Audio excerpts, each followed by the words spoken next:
Bonjour à tous, c'est Florian d'IT Connect. Dans cette vidéo, nous allons continuer à explorer les différentes fonctionnalités et cas d'usage avec Hyper-V puisque nous allons apprendre à ajouter un nouveau disque dur à une machine virtuelle sous Windows. Alors, ça sera vraiment une session 100% démo où je vais vous guider pas à pas pour ajouter un nouveau disque. On va voir que c'est une opération qui peut se faire à chaud sur une machine virtuelle, mais qui a quand même une petite condition à respecter. Alors si vous souhaitez en savoir plus, eh bien n'hésitez pas à regarder la suite de la vidéo, mais avant cela, pensez à vous abonner à la chaîne YouTube IT Connect. Je me suis connecté sur mon serveur Hyper-V.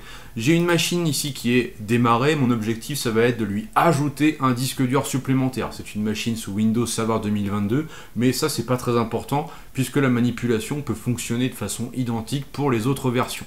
Ce qui va être important, c'est d'aller dans les paramètres. Ce qui va être important, c'est de regarder le contrôleur disque, puisque pour pouvoir ajouter un disque virtuel à chaud à une machine, c'est-à-dire pendant qu'elle est en train de fonctionner, on n'a pas besoin de l'arrêter pour ajouter le disque dur, eh bien il faut utiliser un contrôleur SCSI. Si vous avez un contrôleur IDE, donc c'est quand même assez rare, hein, c'est plutôt pour les machines virtuelles potentiellement d'ancienne génération, on va dire, bien dans ce cas-là, il faudra arrêter la VM pour ajouter le disque et ensuite relancer la VM.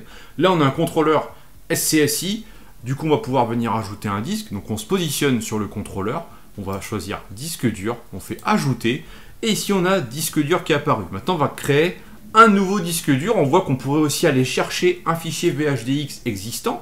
Là, on va créer un nouveau disque. Et là, on a un assistant qui se lance. Donc, on va tout simplement suivre cet assistant. Donc là, on nous demande de choisir le type de disque. Donc ça, c'est important de bien comprendre comment ça fonctionne. Si on choisit un disque de taille fixe et qu'on définit un disque de 64 Go, par exemple, ça veut dire que Hyper-V, dès le départ, il va allouer cet espace disque dans son intégralité. Donc il va créer sur le serveur un fichier VHDX qui va faire dès le départ 64 Go et il va donc occuper tout son espace maximal dès le départ. C'est intéressant d'un point de vue des performances, par contre ça consomme du coup tout l'espace disque, donc ça peut être un problème puisque bien souvent on peut prévoir large et pas forcément tout consommer au sein des VM. C'est pour ça que l'on a le type de disque dur avec une taille dynamique. Donc là on peut définir une taille de 64 Go et en fait l'espace disque sera alloué au fur et à mesure. C'est-à-dire que le fichier VHDX en lui-même va grossir au fur et à mesure que l'on va venir écrire des données à l'intérieur. Donc si on ajoute un fichier de 5 Go, eh bien le disque va grossir de 5 Go, tout en sachant qu'il ne pourra pas dépasser sa limite de 64 Go. Et aussi, il faut savoir que si on supprime ce fameux fichier de 5 Go, eh bien l'espace disque ne va pas diminuer. Ça augmente, mais ça ne diminue pas de façon automatique. Alors c'est un mode intéressant, un petit peu moins pour les performances, mais malgré tout, il faut quand même y faire attention, puisque si l'on crée que des disques dynamiques avec une taille conséquente, eh bien en fait on peut se retrouver à un moment donné où les VM vont consommer de l'espace disque, et on n'avait pas fait attention, mais en fait on a alloué plus d'espace disque que l'on a réellement sur l'espace de stockage. Donc il faut quand même faire attention et surveiller ça, donc typiquement voilà, avec votre monitoring, de façon à recevoir les bonnes alertes au bon moment. Et nous avons un troisième type, c'est le type différenciation, qui permet de créer une relation parent-enfant entre plusieurs disques. Donc c'est-à-dire qu'on a un disque d'origine, donc qui est le disque parent, et là on va créer un disque enfant, donc qui va en fait s'appuyer sur les données du disque parent, mais stocker ses propres données, donc au niveau du disque enfant. Là on va prendre un disque de taille dynamique.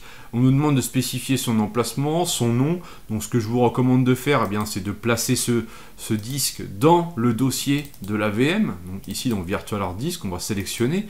Et aussi de le nommer avec un nom qui est évocateur. Voilà, donc là par exemple, j'ai repris le nom de la VM et j'ai ajouté "data" puisque ce sera un volume nommé data dans la VM, ce qui permet de faire le lien facilement entre les deux. On va faire ensuite suivant. Là, on doit indiquer la taille de ce disque, donc par exemple 64 Go, où on pourrait éventuellement copier le contenu d'un disque physique ou d'un disque virtuel, donc comme si on vous souhaitait faire en quelque sorte un clonage de disque. On fait suivant, terminé. Voilà. Donc là, le disque a bien été associé à la VM, il a été également créé par Hyper-V.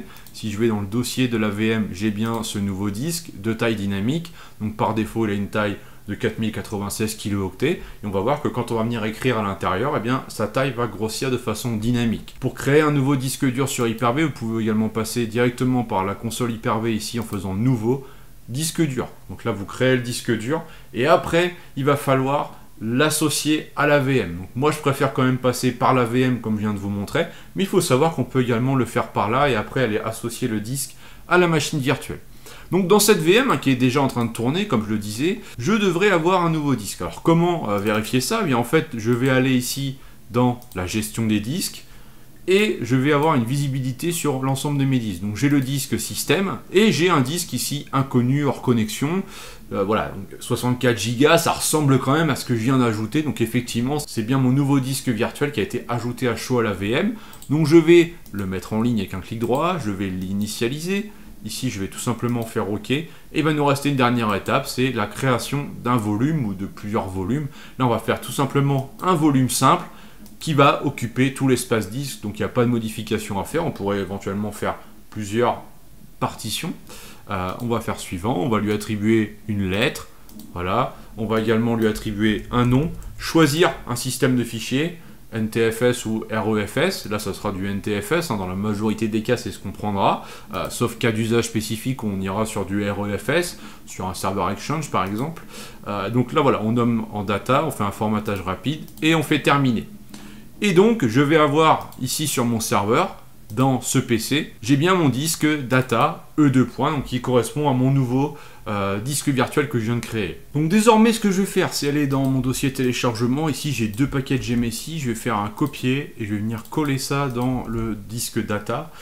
Donc ça fait à peu près voilà, presque 700 mégaoctets. Je vais retourner tout de suite sur mon Hyper-V et regarder la taille du fichier VHDX data. Et là maintenant il fait voilà, presque 900 mégas. Donc il faisait déjà 200 mégas après avoir fait l'initialisation, la création du volume, etc. Et moi j'ai rajouté presque 700 mégas supplémentaires. Donc on voit bien que le disque grossit au fur et à mesure qu'il y a des données de stocker dans ce volume.